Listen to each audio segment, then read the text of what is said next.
সচিবালয়ের অগ্নিকাণ্ড নিয়ে অনেকের সন্দেহ এটা নাশকতা। স্থানীয় সরকার উপদেষ্টা আসিফ মাহমুদের অভিযোগ, হাজার হাজার কোটি টাকার দুর্নীতির নথি ফুরিয়ে দিতেই এই অগ্নিকাণ্ড। স্বাভাবিকভাবে অনেকের মধ্যে কৌতূহল, যেসব মন্ত্রণালয় পুড়ে গেছে সেসব মন্ত্রণালয়ে হাসিনার কোন কোন মন্ত্রী চালাতেন। ধারণা করা হচ্ছে মন্ত্রণালয়গুলো গুরুত্বপূর্ণ প্রায় সব নথি পুড়ে গেছে। ভবনটির ৮ তলা ও ৯ তলায় রয়েছে সড়ক পরিবহন ও সেতু মন্ত্রণালয়, যা আওয়ামী সরকারের আমলে দলটির সাধারণ সম্পাদক ওবায়দুল কাদেরের আওতাধীন ছিল। সরকার পতনের কয়েকদিন আগে থেকে কোনো রকম হদিস নেই প্রতাপশালী এই নেতার। গুঞ্জন রয়েছে পালিয়ে ভারতে আশ্রয় নিয়েছেন ওবায়দুল কাদের। ৮ তলায় আরও রয়েছে ডাক ও টেলিযোগাযোগ মন্ত্রণালয়, যা সাবেক সরকারের আমলে ছিল জোনায়েদ আহমেদ পলকের অধীনে। তিনি ছিলেন এই মন্ত্রণালয়ের প্রতিমন্ত্রীর দায়িত্বে। সরকার পতনের কয়েকদিনের মাথায় ধরা পড়েন পলক, বর্তমানে রয়েছে কারাগারে।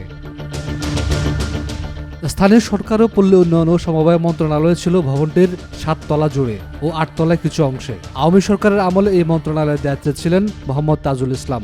সরকার পতনের পর কোনো খোঁজ পাওয়া যায়নি তারও। সচিবালয়ের ৮ তলায় থাকা আরেক গুরুত্বপূর্ণ মন্ত্রণালয় হল অর্থ মন্ত্রণালয়। দ্বাদশ জাতীয় সংসদ নির্বাচনের পর এই মন্ত্রণালয়ের দায়িত্ব পান আবুল হাসান মাহমুদ আলী। হাসিনা পতনের পর হদিস নেই এই নেতার। তার আগে এই মন্ত্রণালয়ের দায়িত্বে ছিলেন আহম মোস্তফা কামাল। সরকার পতনের কিছুদিন আগেই পরিবার সহ পালিয়েছেন কামাল।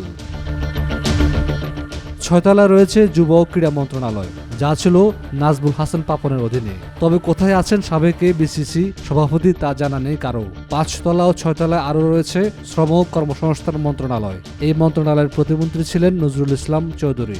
অনেকের মধ্যে তিনিও সরকার পতনের পর পলাতক। উপদেষ্টা আসিফ মাহমুদ ফ্যাসিবাদের আমলে হওয়া কয়েক হাজার কোটি টাকার দুর্নীতির ফাইল প্রস্তুত করেছিলেন।